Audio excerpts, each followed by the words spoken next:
I'm College of Education. Mastwana Sahib, welcome you again on the topic orthopedically impaired children. This is my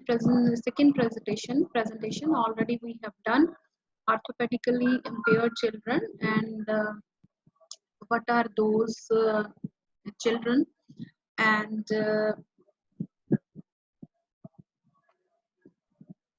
how types of orthopedically handicapped children, crippled, mild crippled, severely, and polio stricken. And we have done already identification of orthopedically handicapped children, how we can identify, these are the characteristics, and what is the cause behind orthopedically impairment, and we have done already what are the remedies can be adopted for orthopedically impaired children. Now we will discuss about educational provisions of orthopedically handicapped children in this presentation. Orthopedically handicapped ਜਿਹੜੇ children ਹੁੰਦੇ ਨੇ ਉਹਨਾਂ ਦਾ ਜਿਹੜੀ muscles and bonus the coordination ਹੈ ਉਹਦੇ ਚ ਡਿਫੈਕਟਸ ਪਾਇਆ ਜਾਂਦਾ ਹੈ ਪਰ ਉਹਨਾਂ ਦੀ ਜਿਹੜੀ ਮੈਂਟਲ ਐਬਿਲਿਟੀ ਹੈ ਉਹ ਆਮ ਨਿਊਰੋਟਿਪੀਕਲ ਬੱਚਿਆਂ ਦੀ ਤਰ੍ਹਾਂ ਹੀ ਹੁੰਦੀ ਹੈ ਤੇ ਉਹਨਾਂ ਦੇ ਵਿੱਚ ਮਤਲਬ ਉਹਨਾਂ ਨੂੰ ਕੁਝ ਸਪੈਸ਼ਲ ਪ੍ਰੋਵੀਜ਼ਨਸ ਕਰਨ ਦੀ ਜ਼ਰੂਰਤ ਨਹੀਂ ਪੈਂਦੀ ਕਿਉਂਕਿ ਇਨ ਦਾ ਨਾਰਮਲ ਕਲਾਸਰੂਮ ਉਹ ਬੱਚੇ ਜਿਹੜੇ ਹੈਗੇ ਨੇ ਸਿੱਖ ਸਕਦੇ ਨੇ ਦੂਸਰੇ ਬੱਚਿਆਂ ਦੇ ਨਾਲ ਪਰ ਇਹ ਹੁੰਦਾ ਕਿ ਉਹਨਾਂ ਦੀਆਂ ਹੋਰ ਬਹੁਤ ਸਾਰੀਆਂ ਡਿਫਿਕਲਟੀਜ਼ ਹੁੰਦੀਆਂ ਨੇ ਉਹਨਾਂ ਡਿਫਿਕਲਟੀਜ਼ ਨੂੰ ਠੀਕ ਕਰਨ ਦੇ ਲਈ ਉਹਨਾਂ ਡਿਫਿਕਲਟੀਜ਼ ਦੀ ਜਿਹੜੀਆਂ ਓਵਰਕਮ ਕਰਨ ਦੇ ਲਈ ਐਂਡ ਇੰਟਰਵੈਂਸ਼ਨ ਕਰਨ ਲਈ ਕੁਝ ਨਾਲ ਪ੍ਰੋਗਰਾਮਸ ਨੇ ਜਿਹੜੇ ਉਹ ਨਾਲ ਚਲਾਏ ਜਾਣੇ ਚਾਹੀਦੇ ਨੇ ਵਿਚ ਆਰ ਦੋਜ਼ ਜਿਵੇਂ ਵੋਕੇਸ਼ਨਲ ਟ੍ਰੇਨਿੰਗ ਹੈ ਉਹਨਾਂ ਬੱਚਿਆਂ ਦੇ ਲਈ ਉਹਨਾਂ ਦੀਆਂ ਜ਼ਰੂਰਤ ਦੇ ਅਕੋਰਡਿੰਗ ਵੋਕੇਸ਼ਨਲ ਟ੍ਰੇਨਿੰਗ ਹੈ ਜਿਹੜੀ ਉਹਨਾਂ ਨੂੰ ਦਿੱਤੀ ਜਾਣੀ ਚਾਹੀਦੀ ਹੈ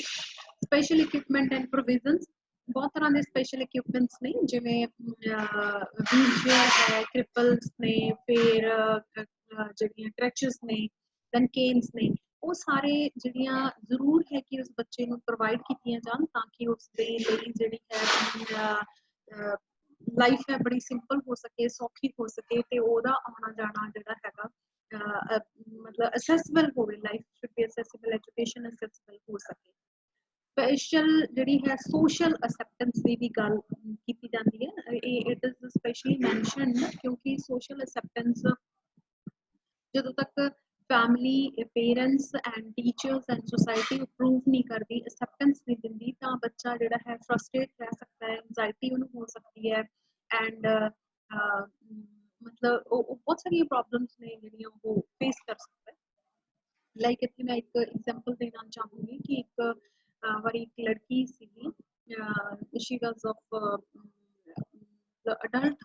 ਸੀਗੀ ਤੇ ਉਹ ਮਤਲਬ ਜਿਵੇਂ ਆਰਥੋਪੈਡਿਕਲੀ ਇੰਪੇਅਰਡ ਸੀ ਵੀਲਚੇਅਰ ਦੇ ਉੱਪਰ ਉਹਨੂੰ ਜਾਣਾ ਪੈਂਦਾ ਸੀਗਾ ਤੇ ਬਹੁਤ ਇੰਟੈਲੀਜੈਂਟ ਲੜਕੀ ਸੀ ਤਾਂ ਆਫਟਰ ਹਰ ਕੁਆਲੀਫਿਕੇਸ਼ਨ ਜਦੋਂ ਉਹਨੇ ਆਪਣੀ ਜਿਹੜੀ ਹੈ ਐਜੂਕੇਸ਼ਨ ਕੰਪਲੀਟ ਕਰਤੀ ਤੇ she was qualified for a librarian post ਤਾਂ ਉਹ ਉਸ ਨੂੰ ਜੌਬ ਮਿਲ ਗਈ after 3-4 days she left the job ਉਹ ਪਰ ਉਸ ਦਾ ਕਾਰਨ ਕੀ ਸੀ ਕਿ ਉਸ ਲੜਕੀ ਨੂੰ ਜਿੱਥੇ ਜੌਬ ਮਿਲੀ ਸੀ ਉਹ ਕਾਫੀ ਉੱਪਰ ਜਾਣਾ ਪੈਂਦਾ ਸੀਗਾ ਕਾਫੀ ਮੰਜ਼ਿਲ ਉੱਪਰ ਜਿਵੇਂ ਕਹਿ ਦੋ 3rd-4th ਫਲੋਰ ਦੇ ਉੱਪਰ ਜਾਣਾ ਪੈਂਦਾ ਸੀਗਾ ਤਾਂ ਤੁਸੀਂ ਇਹ ਸੋਚੋ ਕਿ ਕੋਈ ਇੱਕ ਪਰਸਨ ਮਤਲਬ ਉਹਨੂੰ ਚੱਕ ਕੇ ਉੱਪਰ ਛੱਡ ਕੇ ਆਉਂਦਾ ਸੀ ਤੇ ਉਹਨੂੰ ਵੀਲਚੇਅਰ ਉੱਥੇ ਪਹੁੰਚਾਈ ਜਾਂਦੀ ਸੀ ਸੋ ਇੱਕ ਮਤਲਬ ਨੌਜਵਾਨ ਲੜਕੀ ਲਈ ਇਹ ਬੜਾ ਮੁਸ਼ਕਿਲ ਸੀ ਕਿ ਕੋਈ ਵੀ ਪਰਸਨ ਉਹਨੂੰ ਚੱਕੇ ਐਂਡ ਫਿਰ ਉਸ ਤੋਂ ਬਾਅਦ ਉਹਨੂੰ ਛੱਡ ਕੇ ਆਵੇ ਸੋ ਇਹ ਵਾਲੀ ਚੀਜ਼ ਹੈ ਕਿ ਸੋਸ਼ਲੀ ਅਸੈਪਟੈਂਸ ਹੀ ਨਹੀਂ ਮਿਲੀ ਹੋਈ ਕਿ ਉਸ ਚੀਜ਼ ਨੂੰ ਕਿ ਮਤਲਬ ਰੈਂਪ ਪ੍ਰੋਵਾਈਡ ਕਰ ਦਿਓ ਜਾਂ ਹੋਰ ਚੀਜ਼ ਪ੍ਰੋਵਾਈਡ ਕਰ ਦਿਓ ਜਿਹਦੇ ਨਾਲ ਚੀਜ਼ਾਂ ਜਿਹੜੀਆਂ ਹੈਗੀਆਂ ਨੇ ਬੜੀਆਂ ਸੌਖੀਆਂ ਹੋ ਜਾਣ ਬੱਚਿਆਂ ਲਈ ਇਕੁਲਾਈਜੇਸ਼ਨ of educational opportunities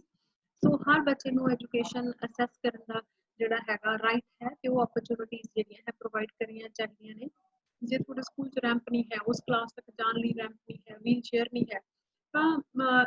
schools are there ਪਰ ਉਹ equal opportunities ਬੱਚੇ ਲੈ ਹੀ ਨਹੀਂ ਪਾਉਣਗੇ ਸੋ ਇਸ ਲਈ ਉਹ opportunity provide ਕਰਨ ਲਈ efforts ਕਰਨੇ ਚਾਹੀਦੇ ਨੇ integrated education ਇੰਟੀਗ੍ਰੇਟਡ ਐਜੂਕੇਸ਼ਨ ਹੈ ਜਿਹੜੀ ਉਹ ਕਲਾਸਰੂਮ ਦੇ ਵਿੱਚ ਹਰ ਬੱਚੇ ਦਾ ਰਾਈਟ ਹੈ ਹਰ ਬੱਚੇ ਨੂੰ ਮਿਲਣੀ ਚਾਹੀਦੀ ਹੈ ਪਰ ਨਾਲ ਉਹਦੇ ਇਹੀ ਚੀਜ਼ ਹੈ ਕਿ ਉਹ ਡਿਸੇਬਲ ਜਿਹੜਾ ਬੱਚਾ ਹੈ ਜਿਹੜੀ ਉਹਦੀ ਡਿਫਿਕਲਟੀ ਹੈ ਉਸ ਡਿਫਿਕਲਟੀ ਨੂੰ ਪੂਰਾ ਕਰਕੇ ਤਾਂ ਹੀ ਉੱਥੇ ਤੱਕ ਪਹੁੰਚ ਸਕਦਾ। So that is integrated education. Special physical facilities like ਬਹੁਤ ਤਰ੍ਹਾਂ ਦੀਆਂ ਸਪੈਸ਼ਲ ਫਿਜ਼ੀਕਲ ਫੈਸਿਲਿਟੀਜ਼ ਨੇ, ਜਿਵੇਂ ਰੈਂਪ ਹੈ, ਵਾਈਡ ਡੋਰਵੇਜ਼ ਨੇ, ਮਤਲਬ ਤੁਹਾਡਾ ਰੈਂਪ ਬਣਿਆ ਹੋਣਾ ਚਾਹੀਦਾ ਹੈ, ਵਾਈਡ ਡੋਰਵੇਜ਼ ਨੇ, ਮਤਲਬ ਓਪਨ ਖੁੱਲੇ ਰਸਤੇ ਹੋਣੇ ਚਾਹੀਦੇ। ਇਹ ਨਹੀਂ ਹੈ ਕਿ ਮਤਲਬ ਤੁਸੀਂ ਤੁਹਾਡੀ ਵੀਲ ਚੇਅਰ ਹੀ ਉੱਥੇ ਫਸ ਜੇ ਤੇ how you can move. Hand rails ਨੇ, ਦੈਨ ਨॉन ਸਕਿਡ ਫਲੋਰਸ ਨੇ, ਫਲੋਰਸ ਮਤਲਬ ਸਕਿਡੀ ਨਹੀਂ ਹੋਣੇ ਚਾਹੀਦੇ, ਜਿਵੇਂ ਸਮਟਾਈਮਸ ਰੈਂਪ ਬਣਿਆ ਹੁੰਦਾ ਤਾਂ ਫਲੋਰ ਜਿਹੜਾ ਹੈਗਾ ਸਕਿਡੀ ਹੈ, ਤਾਂ ਉੱਥੇ ਤੁਹਾਡੀ ਵੀਲ ਚੇਅਰ ਹੈ ਜਿਹੜੀ ਉਹ ਮੂਵ ਕਿਵੇਂ ਕਰੂਗੀ ਐਂਡ ਮਤਲਬ ਭੱਜੀ ਜਾਊਗੀ। ਸੋ ਉਹਦੇ ਮਤਲਬ ਜਿਵੇਂ ਕਹਿ ਦੋ ਵੀ so it should be keep in mind ਕਿ ਜਿਹੜੇ ਫਲੋਰਸ ਨੇ ਉਹ ਸਕਿਡੀ ਨਹੀਂ ਹੋਣੇ ਚਾਹੀਦੇ, ਰਾਉਂਡਡ ਕਾਰਨਰਸ ਹੋਣੇ ਚਾਹੀਦੇ ਨੇ, ਤਾਂ ਕਿ ਜਿਹੜੀ ਵੀਲ ਚੇਅਰ ਹੈ ਜਾਂ ਬੱਚਾ ਹੈ ਜਿਹੜਾ ਮੂਵ ਕਰ ਸਕੇ। ਤੇ ਕਿਉਂਕਿ ਕਾਰਨਰ 'ਚ ਉੱਥੋਂ ਥੋੜਾ ਮੁਸ਼ਕਿਲ ਹੁੰਦਾ ਹੈ, ਰਾਉਂਡਡ ਇਟਸ ਵੈਰੀ ਗੁੱਡ ਕਿ ਉਹ ਬੰਦਾ ਮੂਵ ਕਰ ਸਕਦਾ ਹੈ। ਪਲੇ ਏਰੀਆਜ਼ ਨੇ ਜਿਹੜੇ ਉਹ ਮਤਲਬ ਡਿਸੇਬਲ ਫਰੈਂਡਲੀ ਹੋਣੇ ਚਾਹੀਦੇ ਨੇ, ਉਸ ਬੱਚੇ ਦੇ ਫਰੈਂਡਲੀ ਹੋਣੇ ਚਾਹੀਦੇ ਨੇ ਕਿ ਉਹ ਉੱਥੇ ਜਾ ਕੇ ਖੇਲ ਸਕੇ, ਉਹਦੇ ਲਈ ਪ੍ਰੋਵੀਜ਼ਨਸ ਕੀਤੀਆਂ ਹੋਣ। ਪ੍ਰੋਵਾਈਡਿੰਗ ਅ ਫੁੱਟ ਰੈਸਟ, ਮਤਲਬ ਫੁੱਟ ਰੈਸਟ ਜਿਹੜੇ ਹੈਗੇ ਨੇ ਬੱਚਿਆਂ ਨੂੰ ਪ੍ਰੋਵਾਈਡ ਕਰਨਾ ਚਾਹੀਦਾ, ਕਿਉਂਕਿ ਉਹ ਰਿਲੈਕਸ ਹੋ ਕੇ ਆਰਾਮ ਨਾਲ ਬੈਠ ਕੇ ਆਪਣਾ ਜਿਹੜਾ ਹੈ ਕੰਫਰਟੇਬਲ ਮਤਲਬ ਬੈਠ ਸਕੇ ਐਂਡ ਐਜੂਕੇਸ਼ਨ ਅਕੈਡਮਿਕ ਐਕਟੀਵਿਟੀਜ਼ ਜੋ ਉਹਨੇ ਕਰਨੀਆਂ ਨੇ ਕਰ ਸਕੇ। ਰਬੜ ਦੇ ਮੈਟਸ ਔਨ ਸਲਿਪਰੀ ਫਲੋਰ, ਜਿਹੜੇ ਸਲਿਪਰੀ ਫਲੋਰਸ ਹੁੰਦੇ ਨੇ ਉੱਥੇ ਰਬੜ ਦੇ ਮੈਟਸ ਬਣੇ ਹੋਣੇ ਚਾਹੀਦੇ ਨੇ, ਤਾਂ ਕਿ ਸਕਿਪ ਨਾ ਕਰ ਸਕੇ ਬੱਚਾ, ਸਲਿਪ ਨਾ ਹੋ ਜਾਵੇ ਕਿਸੇ ਵੀ ਤਰ੍ਹਾਂ ਨਾਲ। Removal of desk of desk to move wheelchair, ਜਿਹੜੇ ਡੈਸਕ ਲੱਗੇ ਹੋਏ ਨੇ, ਡੈਸਕ ਪਏ ਨੇ ਉੱਥੇ, ਉਹਨਾਂ ਨੂੰ ਦੀ ਸੈਟਿੰਗ ਇਸ ਤਰੀਕੇ ਨਾਲ ਕੀਤੀ ਜਾਣੀ ਚਾਹੀਦੀ ਹੈ, ਸੀਟਿੰਗ ਅਰੇਂਜਮੈਂਟ ਇਹੋ ਜਿਹਾ ਹੋਵੇ ਕਿ ਵੀਲ ਚੇਅਰ ਆ ਜਿਹੜੀ ਬੱਚੇ ਦੀ ਉਹ ਪ੍ਰੋਪਰਲੀ ਮੂਵ ਕਰ ਸਕਦੀ ਹੋਵੇ। ਸੋ ਇਸ ਤੋਂ ਬਿਨਾਂ ਜਿਹੜੇ ਸਪੈਸ਼ਲ ਪ੍ਰੋਵੀਜ਼ਨਸ ਨੇ ਉਹ ਕੀਤੇ ਜਾਣੇ ਚਾਹੀਦੇ ਨੇ। ਸਪੈਸ਼ਲ ਪ੍ਰੋਵੀਜ਼ਨਸ ਨੇ ਜਿਵੇਂ ਇਨ ਦ ਸਕੂਲਸ, ਸਕੂਲ ਦੇ ਵਿੱਚ ਬਹੁਤ ਤਰ੍ਹਾਂ ਦੇ ਜਿਹੜੇ ਹੈ ਪ੍ਰੋਵੀਜ਼ਨਸ ਕੀਤੇ ਜਾ ਸਕਦੇ ਨੇ, ਜਿਵੇਂ ਜਿਹੜੇ ਹੈ ਰੈਂਪ ਬਣਾਏ ਜਾਣਗੇ ਹਰ ਬੱਚੇ ਦਾ ਕਲਾਸ ਅਸੈਸਿਬਲ ਹੋਣ ਲਈ, ਜਿਹੜਾ ਹੈ ਰੈਂਪ ਬਣਾਏ ਹੋਣਗੇ ਤਾਂ ਕਿ ਕਿਸੇ ਵੀ ਤਰ੍ਹਾਂ ਨਾਲ ਕੋਈ ਬੱਚਾ ਪ੍ਰੋਬਲਮ ਨਾ ਫੇਸ ਕਰੇ। ਸੈਰਬਲ ਪਾਲਿਸੀ ਵਾਲਾ ਜਿਹੜਾ ਬੱਚਾ ਹੈ ਦੇ ਕੈਨੋਟ ਸਪੀਕ, ਉਹਦੇ ਲਈ ਐਫਰਟ ਕੀਤਾ ਜਾਊਗਾ ਕਿ ਸਪੀਚ ਪੈਥੋਲੋਜਿਸਟ ਉਹਦੀ ਕਲਾਸ ਜਿਹੜੀ ਹੈ ਜ਼ਰੂਰ ਲਵੇ। ਫਿਰ ਇਸ ਤੋਂ ਬਿਨਾਂ ਜਿਹੜੇ ਸਪੀਚ ਵਾਲੀ ਪ੍ਰੋਬਲਮ ਹੈ ਉਹ ਮਤਲਬ ਇਸ ਤਰੀਕੇ ਨਾਲ ਪ੍ਰੋਵੀਜ਼ਨ ਕਰ ਦੇਣੀ ਚਾਹੀਦੀ ਹੈ ਤਾਂ ਕਿ ਬੱਚੇ ਨੂੰ ਵੱਧ ਤੋਂ ਵੱਧ ਐਗਜ਼ਾਮਪਲਸ, ਵਿਜ਼ੂਅਲਸ ਕਲੂ ਸਿਖਾਏ ਜਾਣ ਐਂਡ ਉਸ ਤੋਂ ਬਿਨਾਂ ਮਤਲਬ ਉਹ ਜਿਹੜਾ ਹੈ ਛੋਟਾ ਪੀਅਰ ਗਰੁੱਪ ਜਿਹੜਾ ਹੈ ਉਹਦਾ ਇੱਕ ਸਮਾਲ ਗਰੁੱਪ ਬਣਾ ਦਿੱਤਾ ਜਾਵੇ ਤਾਂ ਕਿ ਬੱਚਾ ਵੱਧ ਤੋਂ ਵੱਧ ਇੰਟਰੈਕਸ਼ਨ ਹੈ ਜਿਹੜੀ ਉਹ ਕਰ ਸਕੇ। ਸੋ ਇਮੋਸ਼ਨਲ ਤੇ ਸੋਸ਼ਲੀ ਜਿਹੜੇ ਇਹ ਬੱਚੇ ਨੇ ਐਂਜ਼ਾਈਟੀ ਫੀਲ ਕਰਦੇ ਨੇ, ਜਿਵੇਂ ਫਰਸਟ੍ਰੇਸ਼ਨਸ ਹੋ ਜਾਂਦੀਆਂ ਨੇ, ਫੀਲਡ ਟ੍ਰਿਪਸ ਵਗੈਰਾ ਤੇ ਨਹੀਂ ਜਾ ਪਾਉਂਦੇ ਹੈਗੇ, ਤਾਂ ਕੋਸ਼ਿਸ਼ ਕਰਨੀ ਚਾਹੀਦੀ ਹੈ ਸੋਸਾਇਟੀ 'ਚ ਮੂਵ ਕਰਨ ਲਈ, ਇੰਟੀਗ੍ਰੇਸ਼ਨ ਇਨ ਦ ਸੋਸਾਇਟੀ ਦੇ ਵਿੱਚ ਇਹਨਾਂ ਨੂੰ ਫੀਲਡ ਟ੍ਰਿਪਸ ਤੇ ਲੈ ਕੇ ਜਾਣਾ ਚਾਹੀਦਾ, ਪਿਕਨਿਕ ਤੇ ਲੈ ਕੇ ਜਾਣਾ ਚਾਹੀਦਾ, ਟੂਰਸ ਤੇ ਲੈ ਕੇ ਜਾਣਾ ਚਾਹੀਦਾ। ਇਸ ਤੋਂ ਬਿਨਾਂ ਇਮੋਸ਼ਨਲ ਤੇ ਸੋਸ਼ਲ ਆਈਕਿਊ ਜਿਹੜਾ ਹੈ ਇਹਨਾਂ ਦਾ ਵਧਾਉਣ ਦੇ ਲਈ ਸਪੈਸ਼ਲ ਐਫਰਟਸ ਜਿਹੜੇ ਹੈ ਕੀਤੇ ਜਾਣੇ ਚਾਹੀਦੇ ਨੇ, ਵਰਕਸ਼ਾਪਸ ਵਗੈਰਾ ਲਗਾਉਣੀਆਂ ਚਾਹੀਦੀਆਂ ਨੇ ਤਾਂ ਕਿ ਬੱਚਿਆਂ ਦਾ ਸੋਸ਼ਲ ਜਿਹੜਾ ਹੈ ਕੋਸ਼ੈਂਟ ਹੈ ਉਹ ਵੱਧ ਸਕੇ ਤੇ ਆਪਣੇ ਆਪ ਨੂੰ ਸੋਸਾਇਟੀ ਦਾ ਇੰਟੈਗਰਲ ਪਾਰਟ ਜਿਹੜਾ ਹੈਗਾ ਇਹ ਬੱਚੇ ਸਮਝਣ। ਫਿਰ ਇਸ ਤੋਂ ਬਿਨਾਂ ਜਿਹੜੀਆਂ ਜੋ ਵੀ ਕਿਸੇ ਤਰੀਕੇ ਦਾ ਫਰਨੀਚਰ ਹੈ ਉਹ ਆਰਥੋਪੈਡਿਕਲੀ ਹੈਂਡੀਕੈਪਡ ਬੱਚੇ ਦਾ ਫਰੈਂਡਲੀ ਹੋਣਾ ਚਾਹੀਦਾ ਹੈਗਾ। ਕਿਸੇ ਵੀ ਤਰ੍ਹਾਂ ਦਾ ਕੋਈ ਡੈਸਕ, ਕੋਈ ਵੀ ਫਰਨੀਚਰ, ਕੋਈ ਚੇਅਰ ਇਸ ਤਰੀਕੇ ਦੀ ਨਹੀਂ ਹੋਣੀ ਚਾਹੀਦੀ ਕਿ ਉਹ ਬੱਚੇ ਨੂੰ ਡਿਸਕੰਫਰਟ ਜਿਹੜਾ ਹੈਗਾ ਮਹਿਸੂਸ ਹੋਵੇ, ਬਲਕਿ ਸਾਰਾ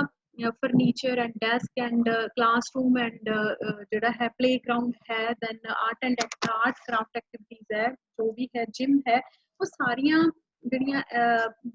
ਮਤਲਬ ਫੈਸਿਲਿਟੀਜ਼ ਨੇ ਚਾਈਲਡ ਫਰੈਂਡਲੀ ਹੋਣੀਆਂ ਚਾਹੀਦੀਆਂ ਨੇ, ਡਿਸੇਬਲ ਫਰੈਂਡਲੀ ਹੋਣੀਆਂ ਚਾਹੀਦੀਆਂ ਨੇਗੀਆਂ ਤਾਂ ਕਿ ਉਹ ਬੱਚੇ ਲਈ ਈਜ਼ੀਲੀ ਅਸੈਸਿਬਲ ਵੀ ਹੋਵੇ ਤੇ ਨਾਲ ਉਹਦੀ ਪ੍ਰਮੋਸ਼ਨ ਜਿਹੜੀ ਪਰਸਨੈਲਿਟੀ ਦੀ ਉਹ ਵੀ ਹੋ ਸਕੇ। ਜਿਵੇਂ ਕਈ ਵਾਰੀ ਬੱਚਾ ਫਰਸਟ੍ਰੇਟ ਹੋ ਜਾਂਦਾ ਹੈ ਤਾਂ ਉਹ ਫਰਸਟ੍ਰੇਸ਼ਨ ਮਤਲਬ ਦੂਰ ਕਰਨ ਦੇ ਲਈ ਕੀ ਕੁਝ ਕੀਤਾ ਜਾ ਸਕਦਾ, ਗਾਈਡੈਂਸ ਐਂਡ ਕਾਉਂਸਲਿੰਗ ਦੇ ਪ੍ਰੋਗਰਾਮਸ ਨੇ ਉਹ ਬੱਚੇ ਨੂੰ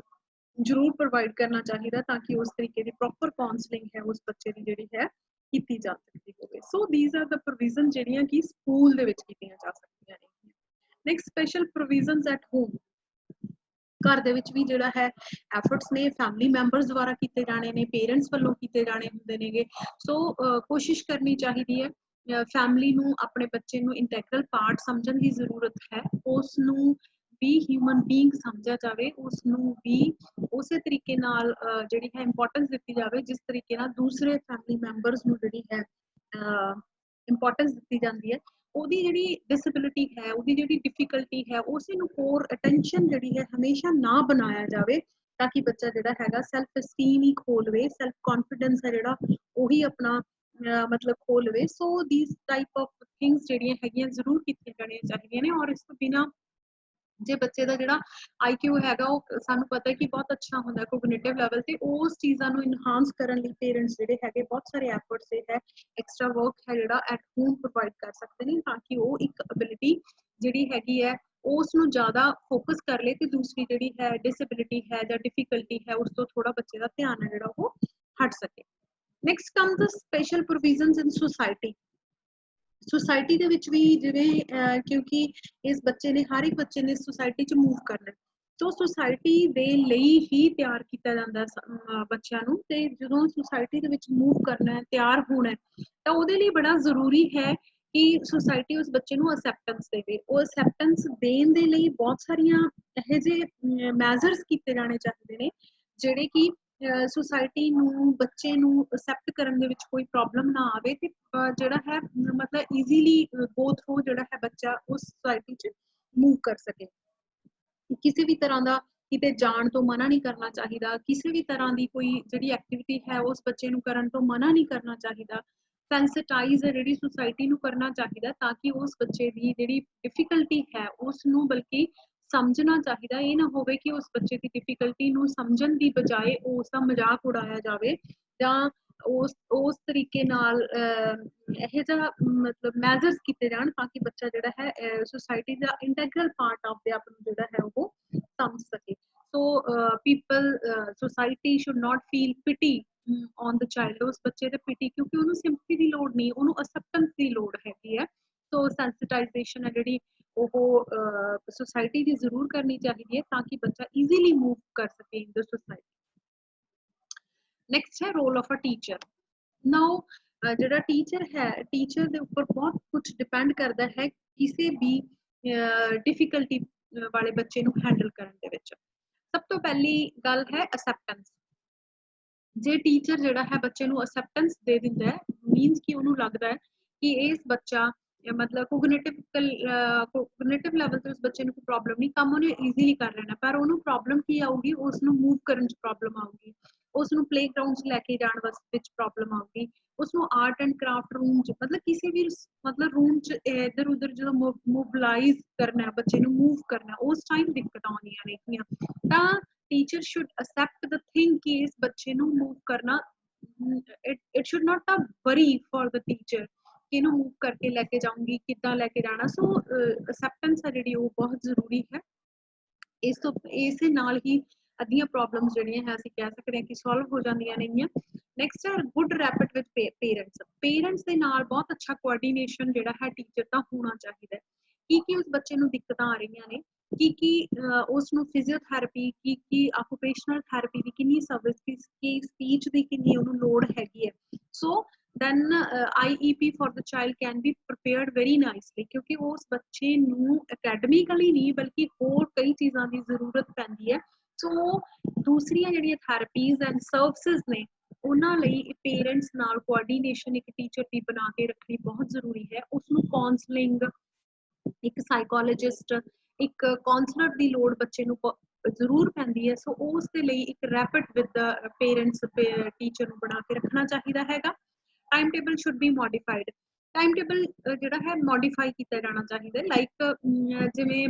ਸਾਡੇ ਟਾਈਮ ਟੇਬਲ 'ਚ ਹੈ ਕਿ ਸਪੋਜ਼ ਕਰ ਲਓ first period is of mathematics, second period ਜਿਹੜਾ ਹੈ ਆਰਟ ਐਂਡ ਕਰਾਫਟ ਦਾ, ਤੇ ਬੱਚੇ ਨੇ has to move for the art and craft room, ਤੇ ਉਸਨੇ ਆਰਟ ਐਂਡ ਕਰਾਫਟ ਰੂਮ 'ਚ ਜਾਣਾ। ਫਿਰ ਥਰਡ ਪੀਰੀਅਡ ਹੈ ਉਹਦਾ ਫੇਰ ਕਲਾਸ 'ਚ ਆ ਗਿਆ, ਤਾਂ ਫਿਰ ਕਲਾਸ ਤੋਂ ਬਾਅਦ ਫੋਰਥ ਪੀਰੀਅਡ ਸਪੋਜ਼ ਕਰ ਲਓ ਦਾ ਜਿਹੜਾ ਹੈ ਪਲੇਗਰਾਉਂਡ ਦਾ ਹੈ, ਸਪੋਰਟਸ ਦਾ, ਤੇ ਉਹਨੇ ਫੋਰਥ ਪੀਰੀਅਡ ਫਿਰ ਗਰਾਊਂਡ 'ਚ ਜਾਣਾ ਹੈ। ਦੈਨ ਫਿਫਥ ਪੀਰੀਅਡ ਉਸ ਬੱਚੇ ਦਾ ਮੰਨ ਲਓ ਕਿ ਸਾਇੰਸ ਲੈਬ ਦਾ ਹੈ। ਸੋ ਮਤਲਬ ਇੱਧਰ ਉੱਧਰ ਜਾਣਾ ਮਤਲਬ ਬੜੀਆਂ ਦਿੱਕਤਾਂ ਉਸ ਬੱਚੇ ਨੂੰ ਆ ਸਕਦੀਆਂ ਨੇ। ਸੋ ਟਾਈਮ ਟੇਬਲ ਇੱਦਾਂ ਦਾ ਬਣਾਉਣਾ ਚਾਹੀਦਾ ਹੈ ਕਿ ਜਦੋਂ ਇਹ ਨਾ ਹੋਵੇ ਕਿ ਇੱਕ ਪੀਰੀਅਡ ਤੋਂ ਬਾਅਦ ਮੂਵ ਹੋ ਗਿਆ, ਦੈਨ ਸੈਕਿੰਡ ਤੋਂ ਫਿਰ ਕਲਾਸ 'ਚ ਹੋ ਗਿਆ, ਫਿਰ ਮੂਵ ਹੋ ਗਿਆ, ਕਿਉਂਕਿ ਉਸ ਬੱਚੇ ਨੂੰ ਇਹੀ ਡਿਫਿਕਲਟੀ ਹੈ। ਸੋ ਟਾਈਮ ਟੇਬਲ ਉਸ ਬੱਚੇ ਦੀ ਜ਼ਰੂਰਤ ਦੇ ਅਕੋਰਡਿੰਗ ਬਣਾਇਆ ਜਾ ਸਕਦਾ ਹੈ, ਤਾਂ ਕਿ ਜਦੋਂ ਉਹਨੇ ਕਲਾਸਰੂਮ 'ਚ ਜਿਹੜੇ ਪੀਰੀਅਡ ਲਗਾਉਣੇ ਨੇ ਉਹ ਨਾਲ ਦੀ ਨਾਲ ਲੱਗ ਜਾਣ। ਫਿਰ ਜਿਹੜੇ ਮੂਵੇਬਲ ਨੇਗੇ ਉਹ ਬਾਅਦ 'ਚ ਲੱਗ ਸਕਦੇ ਨੇ ਜਾਂ ਪਹਿਲਾਂ ਲੱਗ ਸਕਦੇ ਨੇ, ਮੀਨਸ ਕਿ ਵਾਰੀ-ਵਾਰੀ ਇੱਧਰ-ਉੱਧਰ ਨਾ ਜਾਣਾ ਪਵੇ। ਇਸ ਤਰੀਕੇ ਦੀ ਐਫਰਟ ਜਿਹੜੀ ਹੈ ਟੀਚਰ ਈਜ਼ੀਲੀ ਜਿਹੜਾ ਹੈ ਕਰ ਸਕਦਾ ਹੈ, ਸੋ ਜ਼ਰੂਰ ਕੀਤਾ ਜਾਣਾ ਚਾਹੀਦਾ ਹੈ। ਇਨਵੋਲਵ ਦਾ ਸਟੂਡੈਂਟ ਵਿਦਆਊਟ ਐਨੀ ਡਿਸਕ੍ਰਿਮੀਨੇਸ਼ਨ, ਬੱਚੇ ਨੂੰ ਬਿਨਾਂ ਕਿਸੇ ਡਿਸਕ੍ਰਿਮੀਨੇਸ਼ਨ ਤੋਂ ਇਨਵੋਲਵ ਕਰਨਾ ਚਾਹੀਦਾ ਹੈ, ਕਿਉਂਕਿ ਬੱਚਾ ਮਤਲਬ ਜਦੋਂ ਤੁਹਾਨੂੰ ਇਹ ਫੀਲ ਹੁੰਦਾ ਹੈ ਕਿ ਮਤਲਬ ਤੁਸੀਂ ਬੱਚੇ ਨੂੰ ਇਨਵੋਲਵ ਨਹੀਂ ਕਰ ਰਹੇ ਬਿਕੋਜ਼ ਆਫ ਉਹਦੀ ਕਿਸੇ ਤਰ੍ਹਾਂ ਦੀ ਕੋਈ ਡਿਫਿਕਲਟੀ ਹੈ, ਤੁਸੀਂ ਉਹਨੂੰ ਆਰਟ ਐਂਡ ਤੁਸੀਂ ਉਸਨੂੰ ਕਿਸੇ ਕਲਚਰਲ ਐਕਟੀਵਿਟੀ 'ਚ ਨਹੀਂ ਪਾਰਟਿਸਿਪੇਟ ਕਰਵਾ ਰਹੇ, ਕਿਉਂਕਿ ਤੁਹਾਨੂੰ ਲੱਗਦਾ, ਟੀਚਰ ਨੂੰ ਲੱਗਦਾ ਕਿ ਇਸ ਬੱਚੇ ਨੂੰ ਜਦੋਂ ਮੈਂ ਲਾਉਂਗੀ ਕਿਸੇ ਵੀ ਐਕਟੀਵਿਟੀ 'ਚ ਤਾਂ ਮੈਨੂੰ ਬਹੁਤ ਸਾਰੇ ਐਫਰਟਸ ਕਰਨੇ ਪੈਣਗੇ। ਬਲਕਿ ਕਿਸੇ ਵੀ ਤਰ੍ਹਾਂ ਦਾ, if the child has a talent, ਮਤਲਬ ਜੇ ਤੁਹਾਨੂੰ ਕੋਈ ਦਿੱਕਤ ਆ ਰਹੀ ਹੈ ਪਰ ਬੱਚੇ 'ਚ ਟੈਲੈਂਟ ਹੈ, ਪਰ ਤੁਹਾਨੂੰ ਉਹ ਦਿੱਕਤ ਸਹਿਣੀ ਪਊਗੀ, ਸਹਿਣੀ ਚਾਹੀਦੀ ਹੈ, ਤਾਂ ਕਿ ਬੱਚੇ ਨਾਲ ਕਿਸੇ ਤਰ੍ਹਾਂ ਦੀ ਕੋਈ ਡਿਸਕ੍ਰਿਮੀਨੇਸ਼ਨ ਤੋਂ ਬਿਨਾਂ ਉਸ ਟੈਲੈਂਟ 'ਚੋਂ ਪਾਰਟਿਸਿਪੇਟ ਜਿਹੜਾ ਹੈ ਕਰ ਸਕਦਾ ਹੋਵੇ। ਸ਼ੁਡ ਮੋਡੀਫਾਈ ਸੀਟਿੰਗ ਅਰੇਂਜਮੈਂਟ ਜ਼ਰੂਰ ਹੀ ਮੋਡੀਫਾਈ ਕਰ ਦੇਣਾ ਚਾਹੀਦਾ, ਤਾਂ ਕਿ ਬੱਚੇ ਦੀ ਜਿਹੜੀ ਚੇਅਰ ਹੈ मूव कर सके, वो इधर उधर मूव करन च कोई दिक्कत है जी वो ना हो। सीटिंग अरेंजमेंट उस बच्चे का बिल्कुल लास्ट से ना करो ताकि उसनू सारी क्लास चो घूम फिर के बाहर जाना पवे, मतलब इस तरीके नाल करो कि उसकी वध तो वध जिहड़ी है परेशानी उसदी सॉल्व हो सके ते उहनू घट तो घट परेशानी सहन करनी पवे। Encourage for field trips tours etcetera for social inclusion, बच्चे नू वध तो वध जिवें इनकरेज करना चाहिए he can go for field trips tours, ये ना होवे कि उसनू बच्चे नू लैके जाना बाहर, मतलब टीचर की डिफिकल्टी उन्होंने फील होती होवे ते ओह क्योंकि जे इस तरीके दी एक्टिविटीज नहीं करूगा तो बच्चा सेम सोशली अपने आप को आइसोलेट फील करूगा, इनकलूजन च नहीं फील करूगा ते ਉਹਦਾ ਸੋਸ਼ਲ ਕੋਸ਼ੈਂਟ ਘਟ ਜੂਗਾ, ਇਮੋਸ਼ਨਲੀ ਇੰਬੈਲੈਂਸ ਹੋ ਜੂਗਾ। ਸੋ ਇਹ ਸਾਰੀਆਂ ਚੀਜ਼ਾਂ ਨੂੰ ਅਸੀਂ ਗੱਲਾਂ ਬਾਤਾਂ ਨਾਲ ਨਹੀਂ ਸੋਲਵ ਕਰ ਸਕਦੇ, ਵਰਕਸ਼ਾਪ ਲਗਾ ਕੇ ਨਹੀਂ ਸੋਲਵ ਕਰ ਸਕਦੇ, ਬਲਕਿ ਬਹੁਤ ਸਾਰੀਆਂ ਉਹ ਐਕਟੀਵਿਟੀਜ਼ ਜਿਹੜੀਆਂ integral part of the system ਨੇ, ਫੀਲਡ ਟ੍ਰਿਪਸ ਨੇ, ਟੂਰਸ ਨੇ, ਪਿਕਨਿਕਸ ਨੇ, ਉਹਨਾਂ ਤੇ ਬੱਚੇ ਨੂੰ ਇਨਕਰੇਜ ਕਰਨਾ ਚਾਹੀਦਾ ਕਿ ਉਹ ਜਾਵੇ। should help to select vocational goals with the help of various psychometric test, मतलब उस बच्चे की जिहड़ी vocational की goal है उस बच्चे का की करना चाहता हैगा, उस बहुत सारे साइकोमेट्रिक टेस्ट ने, aptitude test, intelligence test, personality test, वो टेस्ट करन तो बाद बच्चे का की वोकेशनली वो की करना चाहता है, ਉਹਦਾ गोल ਜਿਹੜਾ है डिटरमिन करन च हेल्प करनी चाहिए हैगी। Help the child to enhance his emotional intelligence, बच्चे की इमोशनल इंटैलीजेंस ਜਿਹੜੀ है उसनू इनहांस करन ਲਈ बहुत सारे मैजर्स ने जिहड़े वो टीचर अडॉप्ट कर सकता हैगा थ्रू वेरियस एक्टिविटीज जिहड़ियां है, मतलब बच्चे नू बहुत सारी एक्टिविटीज इनवॉल्व कराया जा सकता है, बहुत सारे मैडिटेशन के प्रोग्राम करवाए जा सकते हैं, बहुत सारिया इस तरीके दी एक्टिविटीज जिन्हां नाल बच्चा इमोशनली जिहड़ा हैगा आपदे आप नू स्ट्रोंग फील करे ते इमोशनली बैलेंस्ड हो सके। should provide physical assistance and can have those arrangement when required, बच्चे की हेल्प जी है फिजिकली प्रोवाइड करनी चाहिए है, मेक श्योर करना चाहिए कि यह बच्चा जो क्लास टीचर है वो जरूर इस चीज़ का ध्यान रख ले कि इस बच्चे को डिफिकल्टी आऊगी तो वो दूसरे किसी उसके फ्रेंड की ड्यूटी लगा सकता है, किसी पीयर की ड्यूटी लगा सकता है कि उस बच्चे नू किते एटलीस्ट बाहर अंदर जान कोई प्रॉब्लम ना आए, so he can make the arrangement, teacher can do all the things easily कर सकता है, तो जरूर मेक श्योर कर ले। Make sure to provide his assistive services according to the convenience of the child, assistive ਜਿਹੜੀਆਂ services ਨੇ like occupational therapy है, speech pathology है, physiotherapy ਦੀ service है, ਉਹ ਜ਼ਰੂਰ ਹੀ प्रोवाइड करनी है क्योंकि IEP जो चीज़ां मैंशन ने पर वो बच्चे की कन्वीनियंस के अकॉर्डिंग लगा करया जा सकता हैगा, ये ना होवे कि मतलब जिवें already I have mention in the time table कि ओनू एक क्लास तो बाद उन्हें स्पीच पैथोलॉजिस्ट जिहड़ा है स्पीच ਲਈ ਜਾਣਾ ਪੈ ਰਿਹਾ ਹੈ, ਫਿਰ ਦੋਨੋਂ मूव नहीं करना पवे, ਉਹਦੀ ਬੱਚੇ ਦੀ ਕਨਵੀਨੀਅੰਸ ਜਿਵੇਂ ਹੈ ਉਸ ਦੇ ਅਕੋਰਡਿੰਗ ਉਹ ਚੀਜ਼ਾਂ ਸਰਵਿਸਿਜ਼ ਪ੍ਰੋਵਾਈਡ ਕੀਤੀਆਂ ਜਾਣੀਆਂ ਚਾਹੀਦੀਆਂ ਨੇਗੀਆਂ। ਸੋ in the conclusion we did कि ਜਿਹੜੀ ਸਾਡੀ ਨੈਸ਼ਨਲ ਐਜੂਕੇਸ਼ਨ ਪਾਲਿਸੀ 1986 ਦੇ ਵਿੱਚ ਹੈ ਕਿ ਉਹਨੇ ਸਪੈਸ਼ਲ ਇੰਫੈਸਿਸ ਦਿੱਤਾ ਸੀਗਾ integrated education for disable IED ਦੇ ਉੱਪਰ, ਜਿਹੜਾ ਕਿ ਬੜਾ ਕੰਪਰੀਹੈਂਸਿਵ ਪ੍ਰੋਜੈਕਟ ਹੈ ਤੇ ਜਿਹਦੇ ਵਿੱਚ ਹਰ ਇੱਕ ਬੱਚਾ ਜਿਹੜਾ ਹੈ CWSN वाला चिल्ड्रन विद स्पेशल नीड्स वाले ने उन्होंने लिए स्पेशल जिहड़े है एफर्ट्स जिहड़े है कीते जाणगे ते वो प्रिपेयर किया जाऊगा IEP उस बच्चे की जरूरत के अकॉर्डिंग, उस तरीके नाल ही जिहड़ा साडा बच्चा इत्थे हैगा आर्थोपैडिकली इंपेयर्ड suppose बच्चे दा cognitive level is very fine, पर उस cognitive level ਦੀ development ਕਰਨ ਦੇ ਲਈ ਤੇ ਉਹਦੀ personality ਦੀ ਪੂਰੀ development ਕਰਨ ਲਈ ਸਾਨੂੰ ਬਹੁਤ ਸਾਰੇ efforts ਜਿਹੜੇ ਹੈਗੇ ਨੇ ਸਕੂਲ ਲੈਵਲ ਦੇ ਉੱਪਰ, ਪੇਰੈਂਟਸ ਦੇ ਲੈਵਲ ਦੇ ਉੱਪਰ ਤੇ ਸੁਸਾਇਟੀ ਲੈਵਲ ਤੇ ਕੀਤੇ ਜਾਣਗੇ। ਸੋ ਐਂਡ ਉਹਦੇ ਵਿੱਚ ਜਿਹੜਾ ਹੈ at the school level education ਜਿਹੜਾ ਹੈ teacher can play a very good role and administration ਜਿਹੜੀ ਹੈ ਉਹ ਪਲੇ ਕਰ ਸਕਦੀ ਹੈ ਕਿ ਉਹ ਫੈਸਿਲਿਟੀਜ਼ ਉਹ ਅਸਿਸਟਿਵ ਡਿਵਾਈਸਿਸ ਬੱਚੇ ਨੂੰ ਮਿਲ ਸਕਣ ਤਾਂ ਕਿ ਆਪਣਾ ਡਿਗਨਿਟੀ ਨਾਲ ਉਹ ਬੱਚਾ ਰਹਿ ਸਕੇ। ਸੋ this was all about orthopedically impaired children. So in this presentation we have done कि orthopedically impaired children ਜਿਹੜੇ ਹੈਗੇ ਉਹ ਕੀ ਹੁੰਦੇ ਨੇ, orthopedically impairment ਹੁੰਦੀ ਕੀ ਹੈਗੀ ਹੈ, then ਜਿਹੜੀਆਂ orthopedically impaired children ਨੇ ਉਹਨਾਂ ਦੀਆਂ ਕੀ types ਹੁੰਦੀਆਂ ਨੇਗੀਆਂ, then we have done ਕਿ causes ਇਸ ਦੇ ਕੀ ਹੁੰਦੇ ਨੇ, then what are the remedies, Ki remedies ਜਿਹੜੀਆਂ adopt ਕੀਤੀਆਂ ਜਾ ਸਕਦੀਆਂ ਨੇਗੀਆਂ, then educational programs for the children with the orthopedically impaired. So thank you very much. Thank you very much for watching this presentation, and hope you enjoyed.